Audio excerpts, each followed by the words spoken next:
Good morning and welcome back everyone. हमारा topic चल रहा है इंग्लिश ग्रामर का पैसिव वॉइस और हमने लास्ट वीडियो में डिस्कस किया था इंटरोगेटिव सेंटेंसेस। और वो इंटरोगेटिव सेंटेंसेस कौन से थे जिनके शुरुआत में WH वर्ड आते हैं। और हमने एक पॉइंट देखा था, मैं एक बार उसे रिवाइज करता हूँ क्योंकि वो इम्पोर्टेंट है, ध्यान रखने वाला है।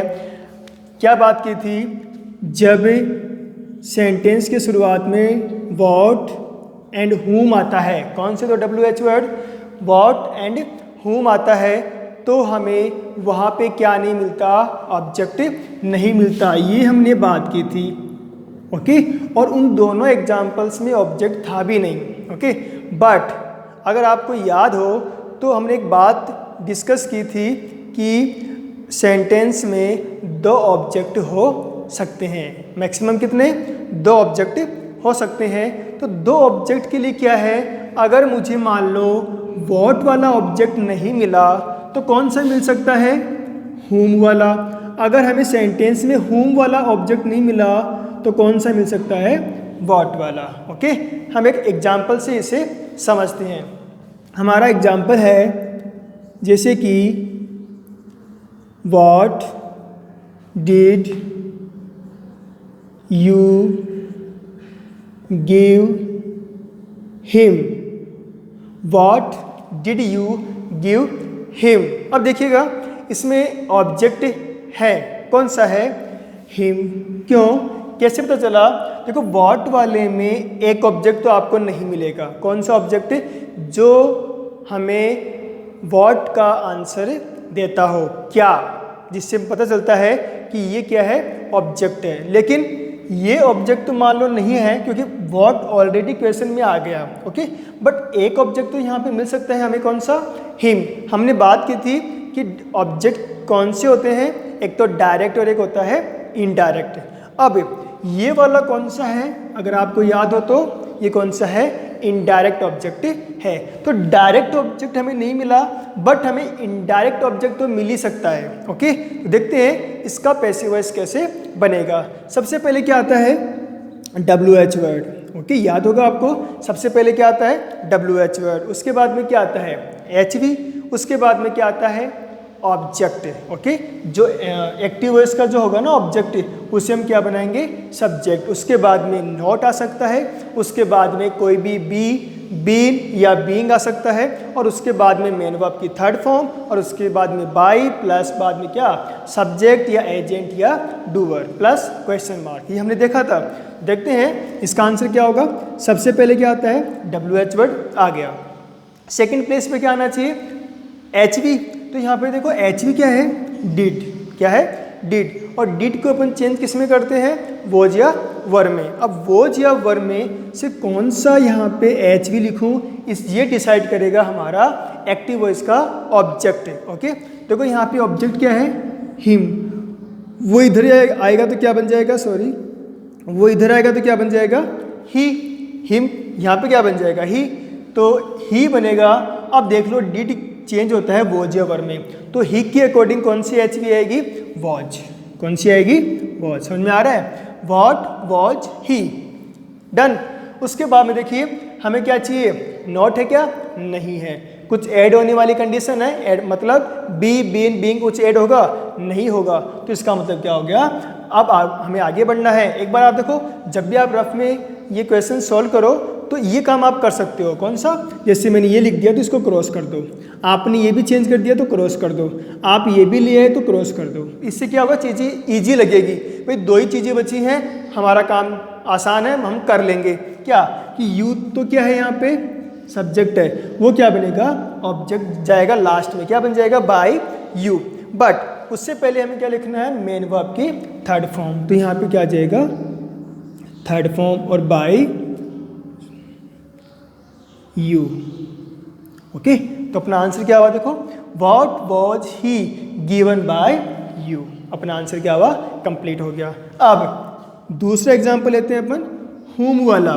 जैसे कि हमने लिखा whom will you send this message।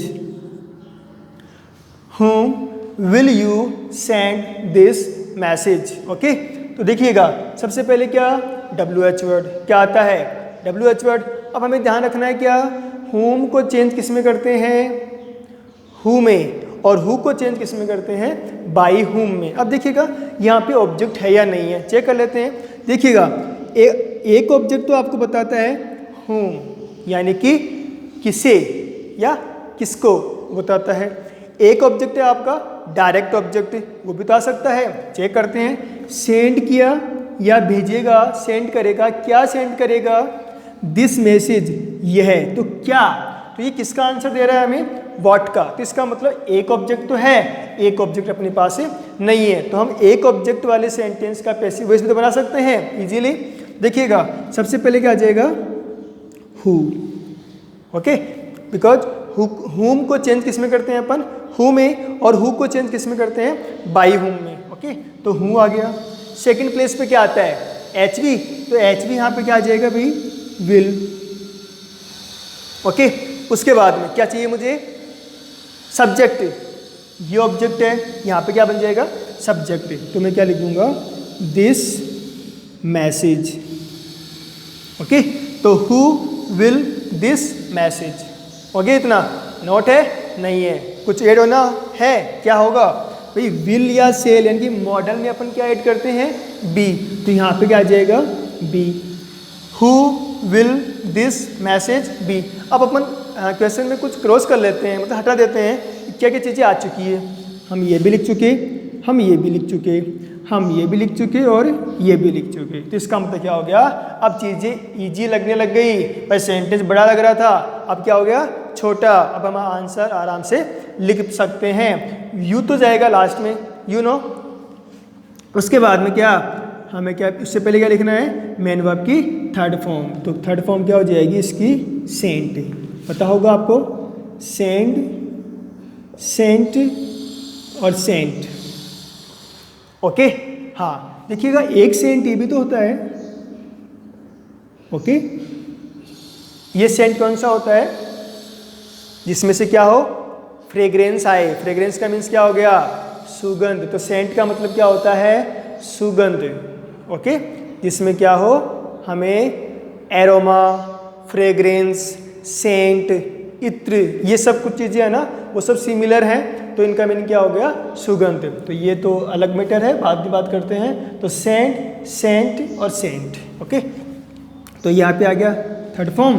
अब क्या लगा देंगे, बाय, और क्या बन जाएगा ये, सॉरी, हाँ, यू। ओके, तो अपना आंसर क्या हो गया, who will this message be sent by you. Done. ये था हमारा इंटेरोगेटिव सेंटेंस। दो तरह से आपको बता दिए, जिसमें ऑब्जेक्ट हो, जिसमें ऑब्जेक्ट नहीं हो। ओके, और हमारा इंटेरोगेटिव सेंटेंस वाला पॉइंट अब पूरा होता है। चलते हैं नेक्स्ट पॉइंट की तरफ।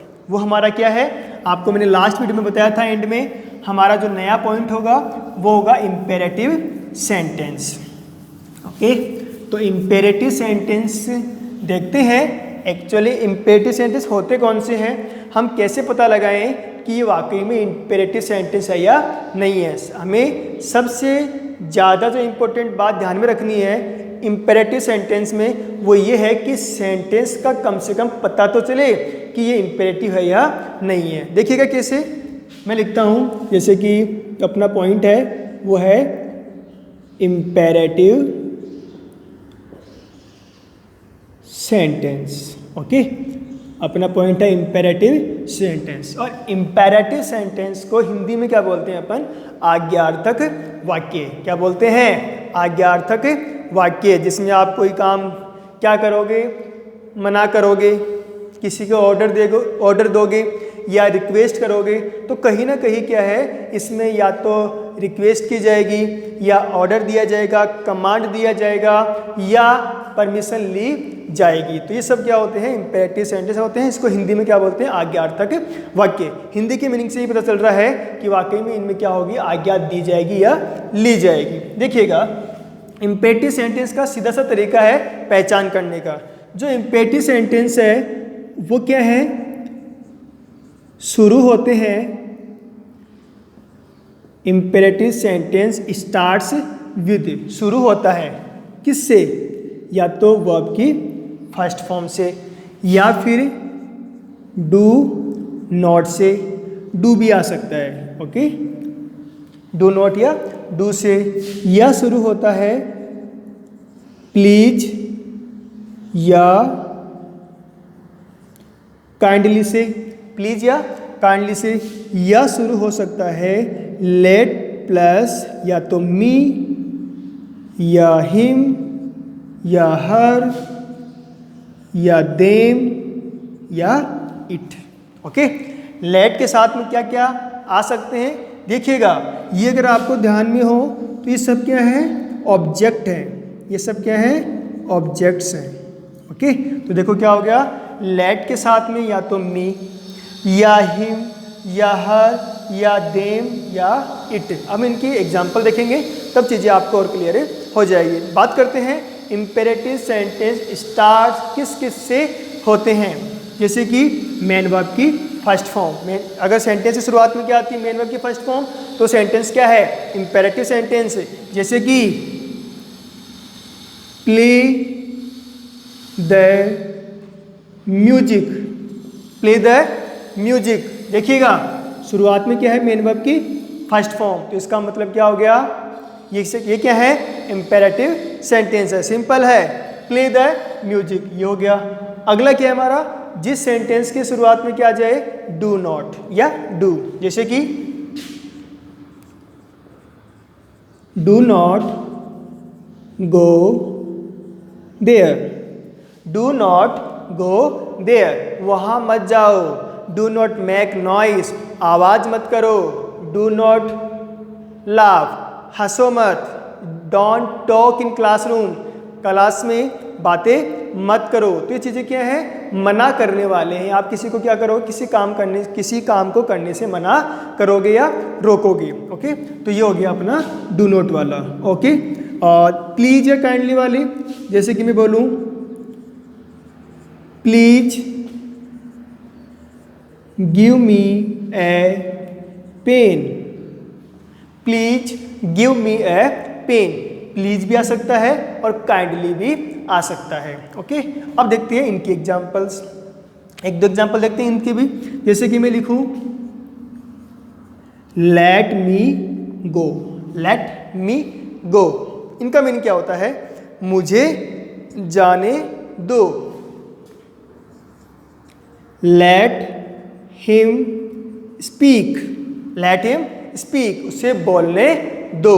इनका मीनिंग क्या हो गया, उसे बोलने दो, उसे जाने दो, उसे पढ़ने दो, ओके, मुझे खेलने दो, मुझे बात करने दो।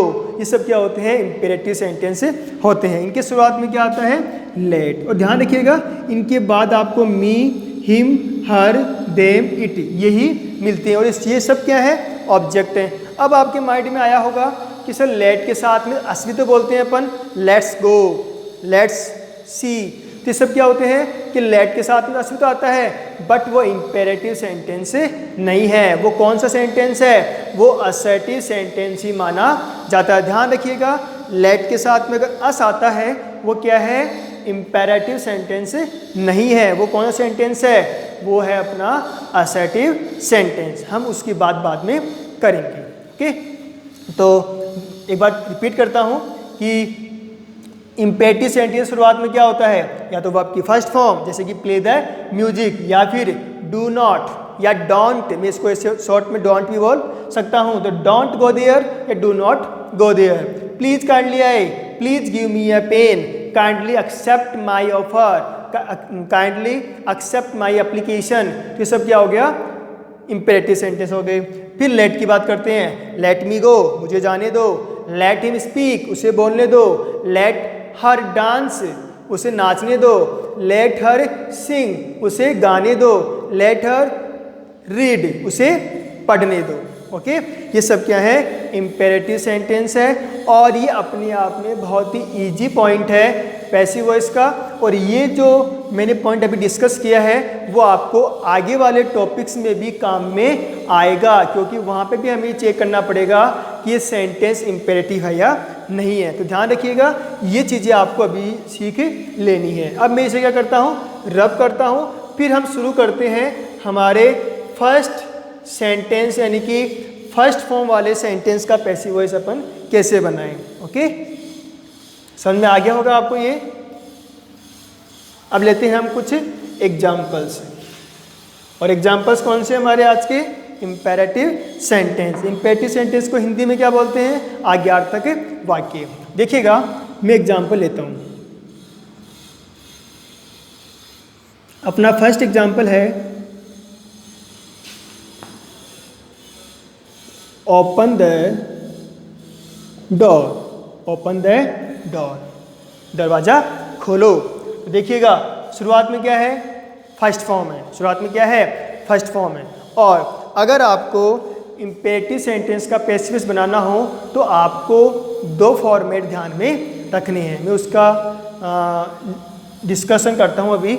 जैसे कि सबसे पहले क्या आता है, लेट, उसके बाद में क्या, ऑब्जेक्ट, क्या आता है, ऑब्जेक्ट,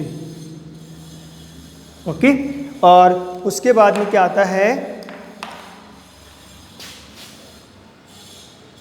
नॉट हो तो नॉट आ जाएगा, और उसके बाद में क्या आता है, बी, और उसके बाद में क्या आता है, थर्ड फॉर्म। आपको दिख रहा होगा, सबसे पहले क्या आता है, नॉट, उसके बाद में क्या आता है, ऑब्जेक्ट, और उसके बाद में क्या आता है, मैंने ब्रैकेट में नॉट को लिखा है, क्यों, क्योंकि कई बार आएगा कई बार नहीं आएगा, तो फिर आएगा बी, उसके बाद में थर्ड फॉर्म। या फिर हम बात करते हैं दूसरे फॉर्मेट की, ओके, यू आर आस्क्ड, या फिर यहाँ पे क्या हो जाएगा, ऑर्डर्ड, उसके बाद में यहाँ पे क्या आ जाएगा, नॉट, और उसके बाद में टू, और फिर आगे सेंटेंस एज इट इज रहेगा। ओके, देखते हैं कैसे। ये फॉर्मेट आपको तभी समझ में आएंगे जब अपन आंसर को डिस्कस करते हैं उनका, सॉरी अपने क्वेश्चंस को आंसर में अपन चेंज करेंगे, यानी कि पैसिव वॉइस से बनाएंगे। तो देखिएगा, ओपन द डोर हमारा सेंटेंस है, हम इस फॉर्मेट को क्या करते हैं, फॉलो करते हैं। सबसे पहले मुझे क्या लिखना है, लेट। तो आपको जैसे ही इम्पेरेटिव सेंटेंस मिले, और वो भी कौन सा, वर्ब की फर्स्ट फॉर्म वाला, जिसके स्टार्ट में शुरुआत में क्या आती है, वर्ब की फर्स्ट फॉर्म, तो क्या करोगे आप, उसका पैसिव कैसे बनाओगे, सबसे पहले लेट लिख दिया। सेकंड प्लेस पे क्या आता है, ऑब्जेक्ट लिखा हुआ है। ऑब्जेक्ट देखिएगा, आपको मेन वर्ब तो क्या है, ओपन, और हम ऑब्जेक्ट का पता कैसे लगाते हैं, मेन वर्ब के पास जाके, ओपन खोलो, क्या खोलो, द डोर, दरवाजा खोलो। तो ये क्या हो गया, object late the door, late the door लिख दिया। अब देखते हैं नोट है क्या मेरे पास, नहीं है, क्योंकि देखो नोट किस में आएगा, डू नोट वाले में। ओके, तो लेट द डोर, फिर क्या लगा देंगे अपन, बी, क्या लगा देंगे, बी। उसके बाद में मेन वर्ब की थर्ड फॉर्म, तो क्या हो जाएगा, ओपन्ड। तो क्या हो, आंसर क्या हो अपना, let the door be opened. अब बनाते हैं दूसरे वाले तरीके से, देखिएगा, यू आर आस्क्ड टू, देखिएगा, यू आर आस्क्ड या ऑर्डर्ड, ये एडवाइज्ड, यहाँ पे ये वर्ड चेंज हो सकता है। और आप ध्यान रखिएगा कि ये जो मैं लिख रहा हूँ यहाँ पे, ये क्या है, मेन वर्ब की थर्ड फॉर्म ही है। तो यू आर आस्क्ड टू। अब आगे वाला सेंटेंस है, क्या आएगा, जो क्वेश्चन में दिया हुआ है। मैं इसको ऐसा कैसा लिख देता हूँ, to open the door. Okay, देखिएगा, you are asked to open the door. अपना अगला एग्जाम्पल देखते हैं हम, जैसे कि मैंने लिखा, राइट स्टोरी, राइट है स्टोरी, एक कहानी लिखो या लिखिए। तो राइट है स्टोरी, सबसे पहले क्या आता है, लेट, लिख दिया। उसके बाद में क्या, ऑब्जेक्ट। ऑब्जेक्ट का पता कैसे लगाते हैं, मेन वर्ब के पास जाके। मेन वर्ब क्या है यहाँ पे, राइट। लिखो, क्या लिखो, ए स्टोरी, तो क्या आ जाएगा, राइट ए स्टोरी। ओके। उसके बाद में नोट है क्या, नहीं है तो नहीं लिखना। उसके बाद में क्या, बी, तो क्या लगा दो, बी। उसके बाद में क्या, मेन वर्ब की third form, return. Let a story be return. समझ में आ रहा होगा, बहुत ही ईजी है। ओके, ज़्यादा टफ नहीं है। ये जो पहले अब हमने डिस्कस किया है ना, असर्टिव और इंटरोगेटिव, उनसे भी कहीं ज़्यादा इजी लगेंगे। हो सकता है आपको भी लगे, मुझे तो लग रहे हैं। ओके, जैसे कि मैं अगला एग्जाम्पल या सॉरी अगला तरीका अपनाता हूँ। यू आर आस्क्ड, आस्क्ड या ऑर्डर्ड या एडवाइज्ड, ये वर्ड चेंज हो सकते हैं अकॉर्डिंग टू सेंटेंस। तो यू आर आस्क्ड लिख दिया। उसके बाद में क्या लगा दो, to. You are asked to. उसके बाद में क्या, फर्स्ट फॉर्म, राइट स्टोरी। अब देखिएगा यहाँ पे जो टू लिखा है और टू के बाद में मेन वर्ब की क्या है, फर्स्ट फॉर्म है। तो आप ध्यान रखिएगा, टू लिखने के बाद आप क्या लिखोगे, मेन वर्ब की फर्स्ट फॉर्म। अगर आप यहाँ पे थर्ड फॉर्म लिखते हो तो आपका आंसर क्या होगा, गलत होगा। टू आने के बाद आप वहाँ पे वर्ब की कौन सी फॉर्म लिखोगे, फर्स्ट फॉर्म। तो you are asked to write a story. अगला एग्जाम्पल लेते हैं अपन।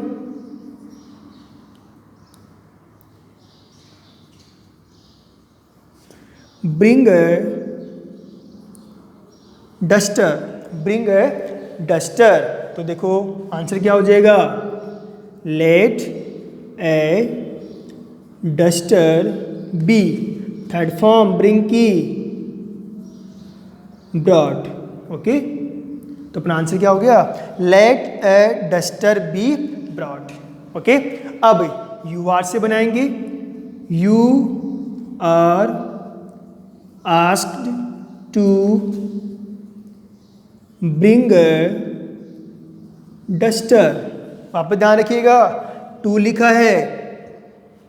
आप अगर दोनों आंसर लिखते हो, आपको कहा जाए तो, और आप क्या करो, ऊपर थर्ड फॉर्म लिखी थी, नीचे थर्ड फॉर्म कर दो, गलत हो जाएगा आंसर। क्यों, थर्ड फॉर्म तो यहाँ पे ऑलरेडी आ चुका है। टू के बाद में मेन वर्ब की क्या कौन सी फॉर्म आएगी, फर्स्ट फॉर्म आएगी, ये ध्यान रखिएगा। तो हमारा ये फर्स्ट फॉर्म वाला कंप्लीट होता है। आई होप आपको समझ में आया होगा।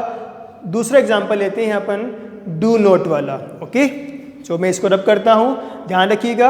आप ये फॉर्मेट जरूर नोट कर लें, बार बार काम में आने वाला है। हमारा असर्टिव सेंटेंस में भी फॉर्मेट था, फिर हमने इंटरोगेटिव में भी फॉर्मेट यूज किया, अब वापस अपन इंपेरेटिव में भी यूज कर रहे हैं। तो आप ध्यान रखिएगा, फॉर्मेट आप सब एक जगह लिखें रखें। 2-3 बार रीड करोगे, लर्न हो जाएगा, याद हो जाएगा, माइंड में सेट हो जाएगा। जैसे ही क्वेश्चन आएगा आप आराम से आंसर लिख पाओगे। ओके, बढ़ते हैं अगले पॉइंट की तरफ। हमारा अगला पॉइंट है डू नॉट वाला। डू नॉट वाले सेंटेंस का पैसिव वॉइस कैसे बनाते हैं, अभी देखते हैं। Example number 4, sorry, do not spoil the mat. Don't spoil the mat या do not spoil the mat. Okay, तो इसमें क्या हो गया, हमें फॉर्मेट कौन सा काम में लेना है, ये दोनों। और अभी आपको दिमाग में आ जाएगा क्या कि यहाँ पे नॉट है ना, अब काम में आने वाला है, बिकॉज क्वेश्चन में क्या है, नॉट है। देखिएगा आंसर वही, शुरुआत कहाँ से होगा, लेट से। क्या कहाँ से होगा, लेट से। अब लेट से शुरू हुआ तो हमें सेकंड प्लेस पे क्या चाहिए, ऑब्जेक्ट। और लेट के बाद में हमेशा क्या है, ऑब्जेक्ट ही आएगा, ये भी आप ध्यान रखिएगा। तो लेट लिखा, लेट के बाद में आएगा ऑब्जेक्ट। यहाँ पे ऑब्जेक्ट क्या है, the mat, let the mat. Okay, object आ गया। उसके बाद में नॉट है भाई अपने पास, नॉट। उसके बाद में क्या, बी लगा दो, बी। उसके बाद में थर्ड फॉर्म स्पॉइल की। स्पॉइल क्या होता है भाई, गंदा करना, खराब करना या बिगाड़ना।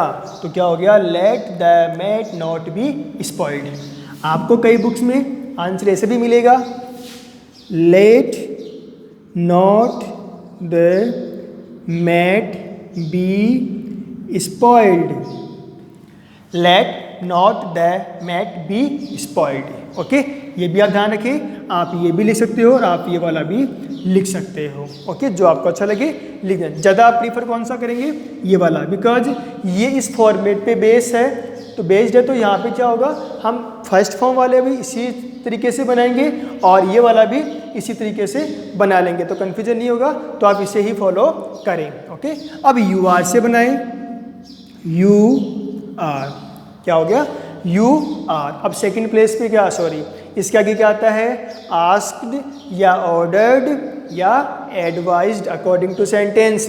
तो मैं यहाँ पे क्या लिख दूंगा, आस्क्ड, क्योंकि उसे क्या कहा है कि स्पॉइल मत करो, मैट को स्पॉइल मत करो, गंदा मत करो, तो यहाँ पे क्या हो जाएगा, यू आर आस्क्ड। ओके, अब मैं क्या लिख दूंगा, नॉट टू। ध्यान रखिएगा, यहाँ पे आप गड़बड़ नहीं कर दें। अगर आप यहाँ पे टू नोट कर दोगे और उसके बाद में आप क्या लगाओगे, बी, और उसके बाद में या फिर आप क्या लगाओगे, सॉरी, थर्ड फॉर्म, तो वो गलत हो जाएगा। ओके, या फर्स्ट फॉर्म, ये भी क्या हो जाएगा, फिर गलत हो जाएगा, क्योंकि आप टू के बाद में ही फर्स्ट फॉर्म लिखते हो, नॉट के बाद में फर्स्ट फॉर्म नहीं लिखते। तो मैं इसको रब करता हूँ, ये आप ध्यान रखिएगा। तो you are asked not to, और टू के बाद में आपकी कौन सी फॉर्म, फर्स्ट फॉर्म। अब आप ये गलती ना कर दें कि जो पीछे वाले सेंटेंस थे फर्स्ट फॉर्म वाले, हमने शुरुआत से उसको एज इट इज़ लिख दिया, बट यहाँ पे ध्यान रखिएगा, ये टू के बाद में वर्ब की फर्स्ट फॉर्म मांग रहा है, तो वर्ब की फर्स्ट फॉर्म कौन सी है, ये वाली, ये नहीं है, ये ध्यान रखना। ऐसा नहीं है सर, आपने एक बार बताया था कि डू बी वर्ब की कौन सी फॉर्म होती है, फर्स्ट फॉर्म, ये, लेकिन ये यहाँ पे वर्ब की फर्स्ट फॉर्म नहीं है, फर्स्ट फॉर्म कौन सी है, स्पॉइल। तो you are asked not to, उसके बाद में वर्ब की फर्स्ट फॉर्म क्या हो जाएगा, spoil the mat. Okay, you are asked not to spoil the mat. अपना आंसर क्या हो गया, कंप्लीट हो गया। तो हमने दो तरीके अपनाए, ये वाला, ये भी आप अपना सकते हो अगर आपको अच्छा लगे तो। Okay, but according to me आप यही प्रीफर कीजिए, let the mat not be spoiled, let not the mat be spoiled, you are asked not to spoil the mat. अगर आपके क्वेश्चन में नॉट है तो आंसर में भी क्या आएगा, नॉट आएगा, ये आप जरूर ध्यान में रखिए। ओके, अगला एग्जाम्पल लेते हैं, आज के क्लास का लास्ट एग्जाम्पल। जैसे कि मैं लिखूं, don't close the window, don't close the window, या do not close the window. देखिएगा, आंसर लिखता हूं मैं, लेट, उसके बाद में क्या, ऑब्जेक्ट, ऑब्जेक्ट क्या है, द विंडो। अब तो आपको ऑब्जेक्ट छांटना आने लग गया होगा, लेट द विंडो, उसके बाद में क्या, नॉट, उसके बाद में क्या, बी, और बाद में क्या, थर्ड फॉर्म। हाँ, आप ध्यान रखिएगा, डू आंसर में नहीं आएगा, ना तो यू आर वाले में और ना ही लेट वाले में। तो let the window not be closed, या फिर क्या आ जाएगा, फिर दूसरा, you are asked not to close the window, you are asked not to close the window. Okay, हमारा आंसर हो गया कंप्लीट। अब एक बार मैं बात करता हूँ, ये लेट जो वर्ड है ना उसकी, देखिएगा, लेट वर्ड है ना, ये अपने आप में क्या है, वर्ब की फर्स्ट फॉर्म है, और इसका मीनिंग क्या होता है, होने देना, कोई भी काम में होने देना, चलने देना। ओके, तो लेट का मीनिंग क्या होता है, होने देना, और लेट की सेकंड फॉर्म भी क्या होती है, लेट, और थर्ड फॉर्म भी क्या होती है, लेट। लेकिन देखो, लेट एक ये भी तो होता है, जैसे अपन बोलते हैं लेट हो गया, लेट हो गया, वो क्या होता है, देरी, देरी हो जाना, लेट हो जाना। ओके, बट अगर आपने देखा होगा, कई बार क्या करते हैं अपन, किसी पिक्चर में, जैसे मान लो कोई डेड पर्सन है कोई इंसान अब दुनिया में नहीं है और उसकी फ़ोटो के नीचे अगर इंग्लिश में नाम लिखा होता है, हिंदी में क्या लिखा होता है, स्वर्गीय, स्वर्गीय श्री ऐसे लिखा होता है, बट इंग्लिश में लिखा होगा तो क्या होगा, LATE ऐसे लिखा हुआ होगा। और उस लेट का मतलब क्या हो गया, ऐसा नहीं कि वो लेट हो गया तो उसकी फ़ोटो वहाँ पे दीवार पे लगा दी, बट उसका मतलब क्या हो गया, स्वर्गीय, जो गुजर चुका। ओके, तो ध्यान रखिएगा इस लेट का मतलब वहाँ पे क्या होता है, स्वर्गीय। नरकीय मत लिख देना भाई। ओके, हाँ, क्या लिखोगे, स्वर्गीय। ध्यान रखिएगा इस लेट का मतलब होता है होने देना, सेकंड फॉर्म क्या होती है, लेट, थर्ड फॉर्म क्या होती है, लेट। और इस लेट का मतलब क्या होता है, और देरी भी होता है। और इस लेट का मतलब अगर किसी पर्सन के नाम से पहले लगा दें, ओके, तो वो क्या हो जाएगा, स्वर्गीय, नॉट नरकीय। ओके, सो आज की क्लास में इतना ही, मिलते हैं अगली क्लास में, अगले वीडियो में। तब तक आप ये सीखिएगा, पढ़िएगा, रिवाइज कीजिएगा। मिलते हैं नेक्स्ट वीडियो में। Till then bye bye.